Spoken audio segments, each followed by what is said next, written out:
ভাবুন যদি আপনার পথে, আপনার বাড়িতে, কর্মস্থানে বা যে কোনো জায়গায় আপনি কোনো সাপ দেখতে পান, তবে আপনি কি করেন?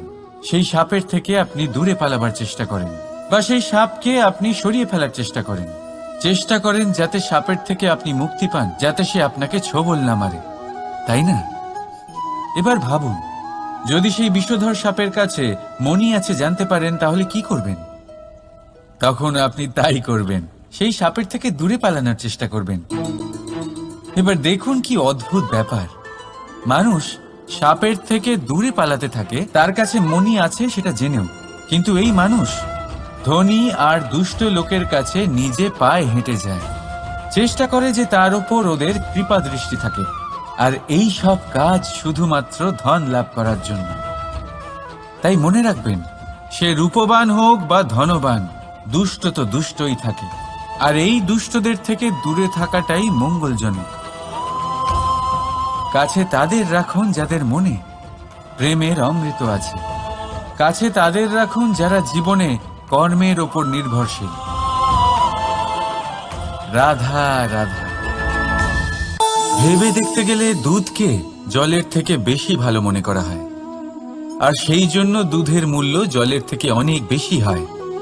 এবার যদি এই দুধ দিয়েই দই বানানো হয়, তাহলে এর আয়ু আরো কিছুদিন বেড়ে যায় এবং এর মূল্য আরো কয়েক মুদ্রা বেশি।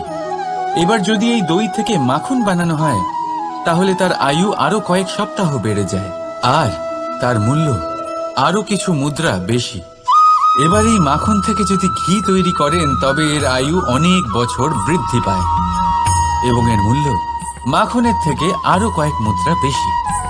এবার এই সব কিছুর মূলে দুধই আছে, কিন্তু এদের সকলের আয়ুতে, এদের মূল্যে এত তফাৎ কেন?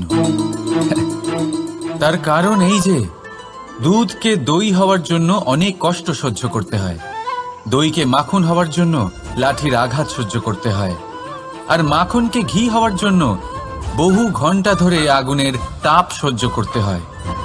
তারপর গিয়েই মাখন ঘি হয়, তারপরেই এর আয়ু বাড়ে এবং মূল্য বৃদ্ধি পায়। এবার আমরা মানুষেরাও সবাই সমান, দুধের মতো, কিন্তু মহান সেই হয় যে কঠিন পরিস্থিতির মুখোমুখি হয়, যে বিপদের মোকাবিলা করে, যে এই প্রতিযোগিতাগুলোয় সফল হয়। এই সব করলে তবেই জীবনে অগ্রসর হতে পারবে, তবেই জীবনে আপনার যশের আয়ু বৃদ্ধি পাবে, আর তখনই এই সংসার আপনাকে মহান মনে করবে। রাধা রাধা। চাপ আর ভার, এই দুটো শব্দ আপনাদের খুব চেনা লাগছে তো? এই সংসারে প্রত্যেক ব্যক্তির জীবনে চাপ আর ভার থাকেই, কিন্তু সবাই সেটা নিয়ে তা করতে পারে না যা করা উচিত। এই চাপ আর ভার অপসারণের বদলে সে সেই চাপেই বন্দী হয়ে থেকে যায়। আসুন, আপনাকে এই প্রকৃতির একটা উদাহরণ দিচ্ছি, সেটা বোঝানোর জন্য, যেটা বোঝা আপনার জন্য খুব গুরুত্বপূর্ণ। কখনো কোনো বৃক্ষ নিশ্চয়ই দেখেছেন, সেখানে আপনি ফুলও দেখেছেন, ফলও দেখেছেন। কোনো ফুলকে হাতে চেপে ধরুন, তা থেকে সুগন্ধ বেরোবে যা আমাদের ভালো লাগে। কোনো ফল হাত দিয়ে চেপে দেখুন, তা দিয়ে রস বেরোবে, সেটাও আমাদের ভালো লাগে। অর্থাৎ চাপ আর ভার আমাদের জীবনে যে কোনো পরিস্থিতিতে, যে কোনো সময়, যে কোনো মুহূর্তে আমাদের ভাঙার জন্য নয়, এ আসে আপনাকে এটা জানানোর জন্য যে আপনাকে নিজেকে আরো বেশি প্রেরিত করতে হবে, আরো বেশি পরিশ্রম করতে হবে, আপনাকে সর্বশ্রেষ্ঠ হতে হবে। তাই কখনো এই চাপ আর ভার থেকে দূরে পালাবেন না। ভেবে নেবেন এরা জীবনের একটা অঙ্গ, তাদের ধনাত্মক রূপে দেখতে শিখুন। যদি এটা আপনি শিখে নেন, তাহলে বিশ্বাস করুন, আপনার আসল বিকাশ এখান থেকেই শুরু হবে। রাধা রাধা। বাগানের কোনো বৃক্ষকে দেখেছেন যেখানে সুগন্ধি ফুল থাকে, রসালো ফল থাকে, তখন মন প্রফুল্ল হয়ে ওঠে। মন থেকে সেই বৃক্ষের প্রতি ভালোবাসা জন্মায়। কিন্তু যিনি বাগানের মালিক, শুধুমাত্র তিনিই জানেন যে কিভাবে এই বৃক্ষকে আগলে রাখতে হয়, কিভাবে তার পরিচর্যা করলে এতে সুন্দর সুগন্ধি ফুল হবে, রসালো ফল হবে। কখনো কখনো প্রয়োজনের থেকে বেশি রোদ পেলে এই বৃক্ষগুলি শুকিয়ে যায়, প্রয়োজনের থেকে কম রোদ পেলেও এই বৃক্ষ কিন্তু শুকিয়ে যায়। প্রয়োজনের থেকে কম জল যদি পায়, এই বৃক্ষ শুকিয়ে যেতে পারে। প্রয়োজনের থেকে অতিরিক্ত জল যদি পায়, তখনও এই বৃক্ষের শিকড়গুলি নষ্ট হয়ে যেতে পারে। এবার এটাই কিন্তু আমাদের সংসারের সাথেও হয়। আমাদের সংসারের সকল প্রতিভাশালী ব্যক্তি, যেমন লেখক, বিচারক, প্রবক্তা, যোদ্ধা, এদের সবার ক্ষেত্রে এই কথাটাই প্রযোজ্য। যদি বেশি প্রশংসা করা হয়, তাহলেও এরা হারিয়ে যাবেন। প্রয়োজনের থেকে বেশি যদি নিন্দা করা হয়, তখনও তারা নত হয়ে পড়বেন। তাহলে আপনি এদের রক্ষা করুন এবং নিজেদেরও। মনে রাখবেন একটা কথা, জেনে রাখুন কখন কোন নিন্দায় আপনি লজ্জিত হবেন না, আর কখন কোন প্রশংসার দ্বারা নিজের মধ্যে অহংবোধ জাগ্রত করবেন না। এই মন সুপ্রসন্ন হয়ে বলবে, রাধা রাধা। যদি আমি কোনো বনে যাই, কোনো নির্জন বনে, সেই বনের বিষয়ে, সেই পথের বিষয়ে, গাছপালার বিষয়ে, পশুপক্ষীর বিষয়ে আমার যদি কোনো জ্ঞান না থাকে, সেই বনের ক্ষুদ্র থেকে ক্ষুদ্রতর অংশের বিষয়ে যদি আমার কোনো জ্ঞান না থাকে, তাহলে হতেই পারে সেই বনে কোথাও আমি হারিয়ে যাব। হয়তো এমনভাবে হারিয়ে যাব, কোনোদিনও বাইরেই বেরোতে পারবো না। তাই সেই বনের বিষয়ে জ্ঞান লাভ করা আবশ্যক। এটাই হলো শিক্ষা। জীবনে বেশিরভাগ মানুষই কেন অসফল হন? ওনারা একটা লক্ষ্য স্থির করেন, কিন্তু সেই পথের বিষয়ে তারা পর্যাপ্ত জ্ঞান অর্জন করেন না। সেই পথে কি বিপদ আসতে পারে প্রত্যেকটা পৃষ্ঠার জ্ঞান তাদের নেই, আর সেই জন্যই তারা অসফল হন। আপনি জীবনে যখনই কোনো লক্ষ্য স্থির করবেন, কোনো লক্ষ্য সাধন করবেন, পরিকল্পনার সাথে সেই পথে অগ্রসর হন। সেই পথকে বোঝার চেষ্টা করুন, সেই পথের বিপদ সম্পর্কে জ্ঞান লাভ করুন, সব কিছু জানার চেষ্টা করুন, অজানা তথ্য আহরণ করুন, আর তারপর সেই লক্ষ্যের প্রতি নিজেকে সমর্পিত করুন। তবেই আপনি সাফল্য লাভ করবেন। আর এই মন প্রসন্ন হয়ে বলবে, রাধা রাধা। আপনি নিশ্চয়ই কখনো অনুভব করেছেন, যদি কোনো নির্মল ব্যক্তির কাছে গিয়ে বসেন, তাহলে মনে নির্মল অনুভূতি হয়, এই মন শান্ত হয়ে যায়। সেইখানেই কোনো দুশ্চরিত্র মানুষের কাছে গিয়ে বসলে এই মন বিচলিত হয়ে যায়। কারণটা কি? কারণ যে ব্যক্তি নির্মল মনের, তিনি সবার মধ্যে নির্মলতা ছড়িয়ে দেন। আমাদের অন্তরে যা থাকে আমরা সেটাই সবার মধ্যে বিতরণ করি। যদি আপনি এই সংসারে শুভ বোধ ছড়িয়ে দিতে চান, তাহলে প্রথমে শুভ গ্রহণ করুন, তা অর্জন করুন। এই সংসারে জ্ঞানের শক্তি লাভ করুন, আর সেই জ্ঞানের শক্তি সংসারে বিতরণ করুন। শান্তি এবং সন্তোষ প্রদান করুন। কারণ যেমন বীজ এই সংসারে বপন করবেন, তেমনই ফল আপনি লাভ করবেন। যেমন দেবেন তেমন ফিরেও পাবেন। এই সংসারে জ্ঞান প্রদান করুন, শান্তি প্রদান করুন, সন্তুষ্টি প্রদান করুন। এই সংসারে ভালোবাসা বিতরণ করুন, আর এই প্রেম ভাব নিয়েই বলুন, রাধা রাধা। এই সংসারে সবথেকে বেশি মূল্যবান কি হতে পারে? সময়। সমগ্র পৃথিবীর সমগ্র সম্পত্তি ব্যবহার করেও সময়ের একটা মুহূর্ত লাভ করা যায় না, এতটাই বেশি মূল্যবান। আর এই সময়কেই আপনি হেলায় নষ্ট করতে থাকেন, এর সদ্ব্যবহার করেন না, নিজের স্বপ্ন পূরণ করেন না। আর যখন এই সময় পার হয়ে যায়, তখন মনে হয় আর তো সময় অবশিষ্ট নেই। এটা হলো অনুচিত। তাই এই সময়ের সদ্ব্যবহার করুন, শ্রেষ্ঠ কর্ম করুন, সেই সকল কর্ম করুন যা আপনি করতে চান, সেই সকল স্বপ্ন পূরণ করুন। এই সময় ব্যর্থ হতে দেবেন না। এই সময় কারোর জন্য থেমে থাকে না।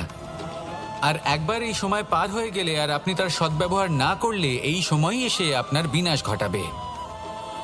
এই সময়কে সম্মান করুন, আর আমার সাথে ভালোবেসে বলুন, রাধা রাধা। এই সংসারে দুই ধরনের মানুষ দেখা যায়, এক সরল, দুই জটিল। এবার এই যে সরল ব্যক্তি থাকে তাদের এই সমাজ দুর্বল মনে করে। এমনিতে দেখতে গেলে জলও সরল, বায়ুও সরল। ওনারা যেদিকে চাইবেন প্রবাহিত হতে পারেন, এনাদের যে আকার দেবেন সেটাই ধারণ করবেন। কিন্তু এরা বাস্তব রূপ ধারণ করলে তখন কি হয়? এই জল এমন এক ধারায় পরিণত হয় যে অনেক বড় বড় পাথরকে খণ্ডিত করে দিতে পারে। এই বায়ু এমন এক চক্রবাতে পরিণত হয় যা সংসারে বিনাশ ডেকে আনে। তাই যে ব্যক্তি সরল, তার সরলতাকে সম্মান করুন, তাকে সম্মান করুন, তাকে ভালোবাসা দিন। আর আমার সাথে ভালোবেসে বলুন, রাধা রাধা। খেলা খেলতে কে না ভালোবাসেন? আমরা প্রত্যেকেই যখন সময় পাই, সুযোগ পাই, তখনই আমরা কোনো খেলা খেলি। খেলার সময় দুই ধরনের মানুষ ওখানে থাকেন, এক যারা অংশগ্রহণ করেন, আর দুই যারা দেখতে থাকেন, যারা দর্শক হয়ে দেখেন, যারা নিজের পক্ষের বিজয়ের ফলে উচ্ছ্বসিত হয়ে থাকেন, পরাজয়ের ফলে শোক পালন করেন, পরামর্শ দিয়ে থাকেন। আর বিজয়ী কে হন? বিজয়ী তিনি হন যিনি অংশগ্রহণ করেন। নির্বাচন আপনাকে করতে হবে, আপনি কি করতে চান? আপনি কি খেলোয়াড় হতে চান, নাকি আপনি দর্শক হতে চান? যদি আপনি বিজয়ের আনন্দ লাভ করতে চান, সেই রোমাঞ্চ অনুভব করতে চান, তাহলে খেলতে হবে, ময়দানে আপনাকে নামতেই হবে। পরাজয়ের সম্ভাবনার ভয়ের সাথে আপনাকে লড়াই করতেই হবে, বিপক্ষের আহ্বানকে স্বীকার করতেই হবে, খেলোয়াড় হয়ে উঠতে হবে, তবেই এই বিজয়ের সম্ভাবনা থাকবে। আসলে কি, দর্শক হয়ে পরামর্শ দেওয়া অত্যন্ত সহজ, ময়দানে নেমে অংশগ্রহণ করা অত্যন্ত কঠিন। আর এখানে যেটা সহজ, তা আপনাকে বিজয়ের পথে কখনোই নিয়ে যাবে না। আসুন আমার সাথে ভালোবেসে বলুন, রাধা রাধা। এই সংসারে মানুষ জন্মগ্রহণ করেন, বড় হতে থাকেন, পুরুষার্থ লাভ করেন, অর্জন করেন। অর্জন করা আসলে কি? বেশিরভাগ মানুষ বলেন অর্জন করা অর্থাৎ ধন সম্পত্তি অর্জন করা। আর কি অর্জন করা যায়? আর কি লাভ করা যায়? আসল প্রশ্ন হলো এটাই যে কি এমন আছে যা বাস্তব রূপে অর্জন করার যোগ্য। তা হলো ব্যবহার, জ্ঞান এবং সন্তোষ। কেন? কারণ আপনি যখন এই সংসার ছেড়ে চলে যাবেন, তখন আপনার ধন সম্পত্তি আপনাকে বিদায় জানাতে আসবে না। আপনাকে বিদায় জানাতে আসবে আপনার আপনজন, যাদের সাথে আপনার সুসম্পর্ক ছিল। সমগ্র সংসারে সহস্র মানুষ ধন অর্জন করে থাকেন, শ্রেষ্ঠ মানুষ হলেন তিনি যিনি ব্যবহার, জ্ঞান এবং সন্তোষ অর্জন করে থাকেন, একে সকলের মধ্যে বিতরণ করেন। তাই এটাই করুন, আর আমার সাথে ভালোবেসে বলুন, রাধা রাধা। এই সংসারের আরম্ভ থেকে এখনো পর্যন্ত এবং ভবিষ্যতেও একটা যুদ্ধ আছে যা হয়ে চলেছে, চলতেই থাকবে। পাপ এবং পুণ্যের মধ্যে যুদ্ধ, সত্য এবং অসত্যের মধ্যে যুদ্ধ। এই যুদ্ধ চলেই আসছে, আর এই যুদ্ধে যারা লড়েন তাদের আমরা সবসময় জয় জয়কার করি। আর যারা এই জয় জয়কার করেন তাদের প্রত্যেকের একটা বিশেষ গুরুত্ব থাকে। যখনই কোনো যোদ্ধা যুদ্ধক্ষেত্রে ক্লান্ত হয়ে পড়ে, শক্তিহীন হয়ে পড়ে, তখন এরা জয় জয়কার করে, শঙ্খ বাজাতে থাকে, সেই যোদ্ধাকে অনুপ্রেরিত করে, শক্তি এবং সাহসে ভরিয়ে তোলে। আর তখন সেই যোদ্ধা সেই যুদ্ধকে এগিয়ে নিয়ে যেতে পারে।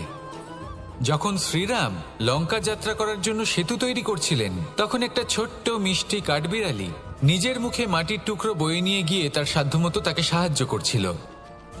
শ্রীরাম দেখলেন এবং বললেন যে ও তো সবার মনোবল বৃদ্ধি করছে, সবাইকে প্রেরিত করছে। ও বলল যে আমি এত ছোট হয়েও যদি এই কাজ করতে পারি, তাহলে আপনারা সবাই কেন পারবেন না? এটাই হলো সেই সকলের মাহাত্ম্য, যারা জয় জয়কার করেন, অনুপ্রেরিত করেন, সাহস যোগান। ওনারা সেই ব্যক্তি যারা একজন যোদ্ধার মধ্যে যুদ্ধকে জয় করার শক্তি প্রদান করেন। আসুন আমার সাথে ভালোবেসে বলুন, রাধা রাধা। সংসারে আমাদের জীবনে যখন কোনো সুখ বা দুঃখ আসে, তার জন্য আমরা কাউকে না কাউকে অবশ্যই দায়ী করে থাকি, তাই না? এই ব্যক্তি আমাদের সাথে এরকম কাজ করেছেন, তাই আমার সাথে এমন হলো। ওই ব্যক্তি যদি এমনটা না করতেন, তাহলে আজ আমি ওই স্থানে পৌঁছতে পারতাম। সবই আপনার দৃষ্টিভঙ্গির ওপর নির্ভরশীল, আর যদি আপনার দৃষ্টিভঙ্গি এমন হয়, তাহলে তা অনুচিত। সত্যি কথা বলতে, এই সংসারে ভিন্ন ভিন্ন ধরনের মানুষ আছে। এটা আপনার ওপর নির্ভর করছে কিভাবে তাদের স্বাগত জানাবেন। একবার ভাবুন, আমি আমার দুটো হাত সামনে নিয়ে এলাম, দুটো মুঠো খুলে দিলাম। দুই প্রকারের মানুষ আসবেন, কিছু না কিছু দিয়ে যাবেন। এই মুঠো যদি আমি বন্ধ করে দিই, তাহলে না কেউ আমাকে কিছু দিতে পারবে, না আমার কিছু যাবে আসবে। নিশ্চয়ই বুঝতে পারছেন এই দুই ধরনের ব্যক্তি কারা এবং তারা কি দিয়ে যান। আমি যদি নিজের মুঠো খুলে দিই, তাহলে কিছু ভালো মানুষ আসবেন, আমাকে আনন্দ, সন্তুষ্টি, জ্ঞান প্রদান করে যাবেন, ভালো অভিজ্ঞতা দিয়ে যাবেন। কোনো খারাপ ব্যক্তি যদি আসেন, তাহলে তিনিও খারাপ অভিজ্ঞতা দেবেন, যার থেকে আমি শিক্ষা লাভ করব। এই সব কিছু আমি লাভ করতে পারি। মুঠো যদি বন্ধ করে রাখি, তাহলে আমি কিছুই পাবো না। দেখুন, এই সংসারে প্রত্যেকের জীবনে এইরকম।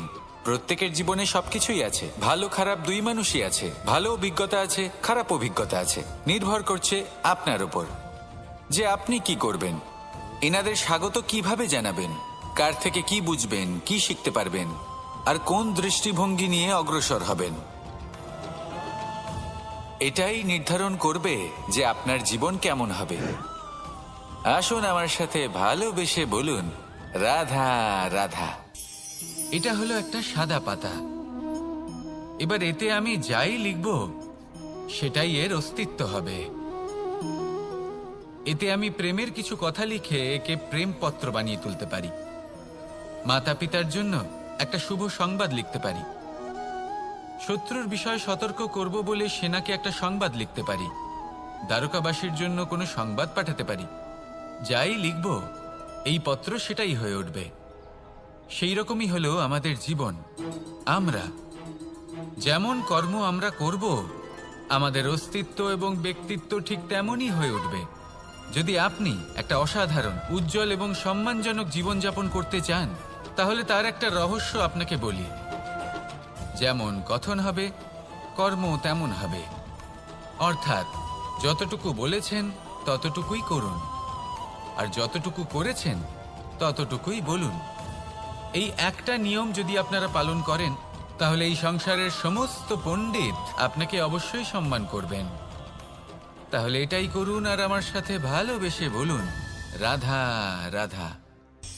কখনো কোনো পাখিকে দেখেছেন? যখন সে প্রথমবার উড়তে চেষ্টা করে, সে বাসা থেকে মাটিতে পড়ে যায়, কিন্তু সে হার মানে না। চেষ্টা করতে থাকে, করতেই থাকে, ডানা ঝাপটাতে থাকে, আর তারপর সে উড়তে শেখে।